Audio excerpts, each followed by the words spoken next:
Olá, no Conexão Cidadão dessa semana, Carol, vamos conversar sobre compras e aquisições realizadas pelos municípios cearenses.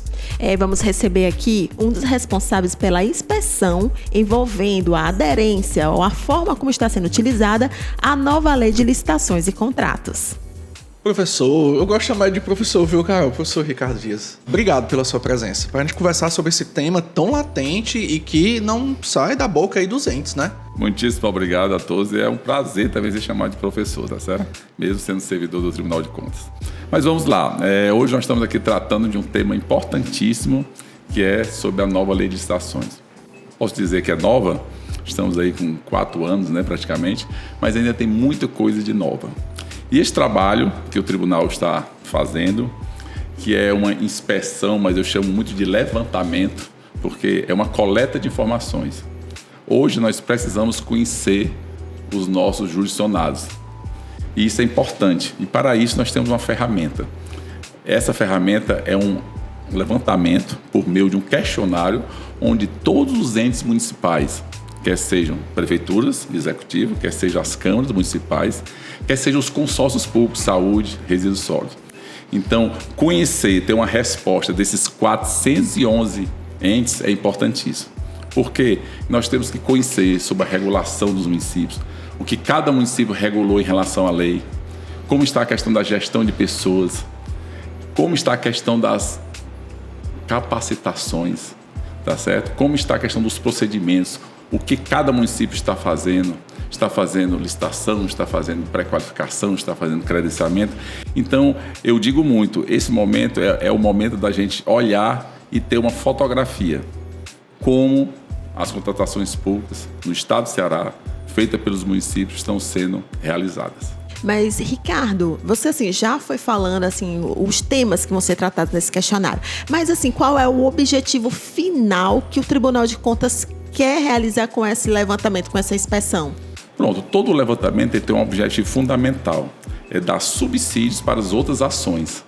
Tanto ações de capacitação pelo IPC, como ações de fiscalização. Então, para você exercer plenamente essas ações de fiscalização, você precisa conhecer o seu ente. É como se eu digo muito, brincando, é como se a gente fosse ao mar às cegas, sem conhecer. Então, nós temos que conhecer quem já fez o seu plano de contratações anual, quem está fazendo que tipo de procedimento em relação a contratações públicas. Então, esse diagnóstico serve para isso, para futuramente, tá certo? Futuramente, que eu digo 2026, final do ano de 2025, sair com ações mais direcionadas de acordo com o resultado desse diagnóstico. Eu quero aproveitar uma deixa que o Ricardo aqui falou aqui pra gente, das ações educativas, né, cara? A gente sempre gosta aqui no programa falar das ações educativas aqui do Tribunal de Contas. E você mesmo, Ricardo, viajou pelo estado todo junto com o Instituto Plácido Castelo, que é a nossa escola de contas aqui do Tribunal de Contas, já falando da nova lei, né? Como você brincou, né? Nova, né? Da nova lei de licitações, já falando em todos os aspectos principais que mudaram da antiga para a nova, já tentando suscitar ali possíveis dúvidas. Esse momento de hoje seria já esse apanhado de todo esse trabalho que você fez junto aí com o IPC, né? Vamos dizer assim, o Tribunal de Contas fez. Seria esse apanhado de vamos ver agora quais são as outras dúvidas. Porque uma coisa é você assistir uma aula, você estudar. Outra coisa muda quando você aplica.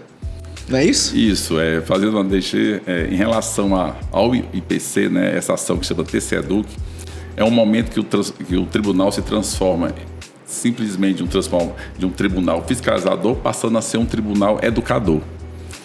E a gente traz muito dessas percepções, né, das pessoas lá que estão trabalhando no dia a dia, das dificuldades do pequeno comprador, né, a realidade de uma Câmara Municipal é diferente de um município. E isso também retrata nesses trabalhos que nós pretendemos fazer.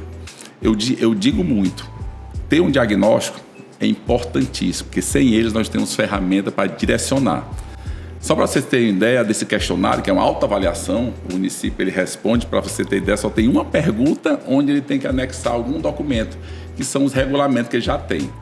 Nós temos 2 perguntas que estão em aberto, ou seja, município, diga quais são as suas dificuldades em relação à implementação e à operacionalização da lei e quais as suas ações de capacitação que você hoje necessita.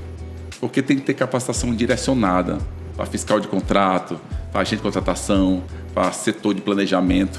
Então, isso é importante. Ouvir o município para, a partir daí, definir ações específicas. Até porque, né, Ricardo, a gente sabe do peso das compras públicas, que as licitações é o procedimento em que as gestões, né, as prefeituras, câmaras utilizam para, por exemplo, adquirir material didático, comprar material hospitalar. Exatamente. Até porque a gente sabe que as gestões municipais são responsáveis, por exemplo, pela educação fundamental Pela saúde básica. e pela saúde básica. Carol, eu digo muito, fazendo o link com o meu outro trabalho, que é de avaliação de políticas públicas, que eu já trabalhei muito. As políticas públicas são implementadas por meio de um conjunto de ações. Dentro desse conjunto de ações, as contratações públicas, eu digo, é o que dá subsídio para que as políticas públicas sejam efetivadas. Vamos dar um exemplo aqui. A tão bonita, né, política pública da primeira infância. Uma política que ela é enorme, gigantesca. Complexa. Mas ela tem um efeito em relação às contratações públicas. O primeiro ponto que deve se alertar um município é que contratações eu preciso fazer para que essa política pública seja efetivada. É esse link da ação estratégia com as contratações públicas. Porque senão vai faltar medicamento na saúde, vai faltar o transporte escolar lá na educação, vai faltar a bola de futebol lá na Secretaria de Esporte. Então, nós, como contratantes, nós somos o fomentador das políticas públicas. Sem ela, nós não conseguiremos implementar a efetividade do que a gente sempre buscou, né? Que é políticas públicas com resultado. E às vezes é uma dúvida que um ente tem, como dizem, né? Falar assim no popular, né? Para desembarrear uma política pública que ele está querendo implementar e ele está com a dúvida de como é que faz uma contratação. Isso é como realizar a melhor forma, né? Hoje, o que é contratar bem? Por incrível que pareça, depois de olhar muitos conceitos, eu digo, é escolher a melhor estratégia para aquela sua realidade. Por isso que a melhor estratégia de uma Câmara Municipal do município lá bem pequeno é completamente diferente de Fortaleza. Cada um vai ter sua estratégia. E a estratégia é como se fosse um jogo de Lego, onde ele vai pegar peças. A lei, ela dá diversos tipos de montagem diferente, resultado diferente. Mas, Ricardo, contratar bem, porque quando a gente sabe que licitações, a gente vai pelo menor preço, né? É a primeira coisa que se pensa. A primeira coisa que se pensa. Nessa nova lei de licitações, a gente vê que teve mudança nisso, né? Nem sempre a melhor contratação é aquela que tem o menor preço. Eu gosto sempre de, né? Todo mundo, né? Gosta sempre de falar da questão das canetas.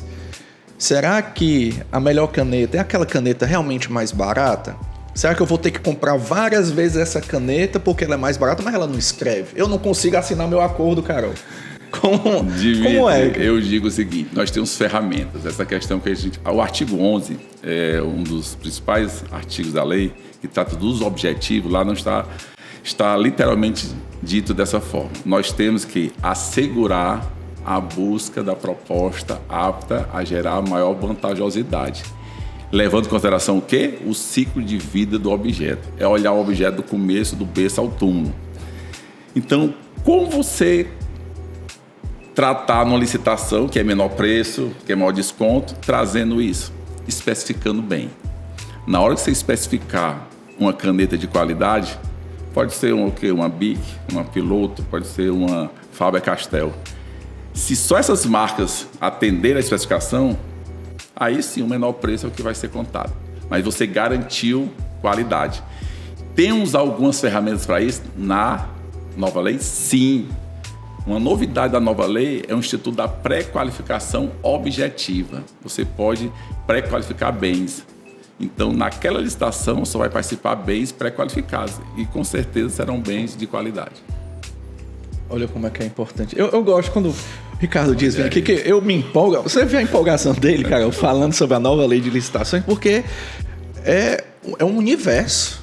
Olha o tanto de detalhes que você precisa ter atenção para fazer uma boa contratação, para você ter uma gestão melhor do dinheiro público.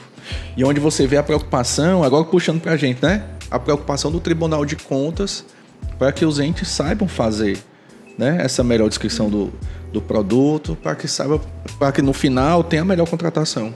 Dimitri, eu digo, qual seria o primeiro passo para uma boa contratação? O primeiro passo é, eu digo, educação, princípio de tudo. Se capacitar, tá certo? Então, voltando àquele tema inicial que nós tratamos aqui, esse momento a gente conheceu o nosso jurisdicionado, o IMIL Ceará, que é o Índice de Implementação da Maturidade, né? Como os municípios estão se comportando com essa nova lei, vai nos dar um diagnóstico. E esse diagnóstico vai ser importantíssimo para ações de fiscalização, sim, mas também para ações de orientação. E, Ricardo, só para finalizar, então, assim, um dos resultados dessa inspeção é esse indicador. E eu imagino também que, além de problemas, fragilidades, pontos de melhoria, e acredito que também pode se levantar boas práticas realizadas pelas gestões municipais, né? Com certeza. Existe uma frase, né? Trato muito com o auditor-chefe lá do TCU, Ita Figueiredo, e a gente tem uns pensamentos que convergem. Um deles é que a questão de divulgação de boas práticas muitas vezes traz mais benefícios do que você mostrar julgados de irregularidades, de sanção. É o que a gente chama de inveja construtiva. Na hora que você dá um selo para um jurisdicionado, né, divulga boas práticas, isso aí ele contamina. O município vizinho, ele fala lá, por que o município ganhou aquele selo? Vamos fazer, também, né? Eu quero também. Então, essa questão das boas práticas é importantíssima. E faz parte da gente, como Tribunal de Contas, ser indutor, levar, né, e esses novos conhecimentos. Carol, que aula! Você acabou de ter uma aula sobre nova lei de licitações e contratos. Você acabou de ter uma aula de nova lei de licitações e contratos. Você vê como é pertinente, como é importante a gente trazer aqui o Tribunal de Contas, falar sobre esse assunto, educar, trazer informação e poder aplicar de forma correta. E a gente espera, Ricardo, a sua presença com os resultados da inspeção. Okay. Por favor, venha e fale sobre os resultados. Por fim, convido a todos que não responderam ainda o e-mail. Foi enviado um e-mail para todos que estão cadastrados no SimWeb. Então, aquele e-mail que está cadastrado recebe um convite para fazer uma pesquisa. E é importante que vocês respondam, tá certo? Eu digo muito, a pior situação é aquele que, vamos dizer assim, não saiu bem na foto. É aquele que nem respondeu, né? Esse a gente espera que os 411 a gente consiga esse dado, que seria importantíssimo para a gente ter um melhor cenário, um visual, uma fotografia do Estado do Ceará em relação às contratações públicas. E eu digo mais, é uma inspeção que a gente chama de levantamento inédito, porque é uma pesquisa onde está indo em todos os entes, inclusive câmaras municipais e consórcios públicos. Obrigado a todos e um abraço, colegas. O Conexão Cidadão, infelizmente, pessoal, fica por aqui com esse tema tão relevante, Carol, onde a gente tem que aprender tanto, né, para fazer as melhores escolhas, para fazer as melhores contratações. Se você tem dúvidas sobre esse tema ou outros temas que conversamos aqui no programa, não hesite, mande um e-mail para a gente. Carol, vamos lembrar que nos acompanha, qual é esse e-mail? É o comunicação@tce.ce.gov.br. Outra maneira de ficar próximo aqui do Tribunal de Contas é você receber as notícias direto no seu WhatsApp. Para isso, basta mandar um oi para a gente no seguinte número. É o 85989693544. Anote esse número, mande um oi para a gente que automaticamente você já entra na nossa lista de transmissão. Assim que a notícia ficar pronta, aqui na nossa redação você recebe diretamente no seu celular. Muito feliz que você ficou aqui com a gente e a gente se vê na próxima semana. Até lá. Até o próximo Conexão Cidadão.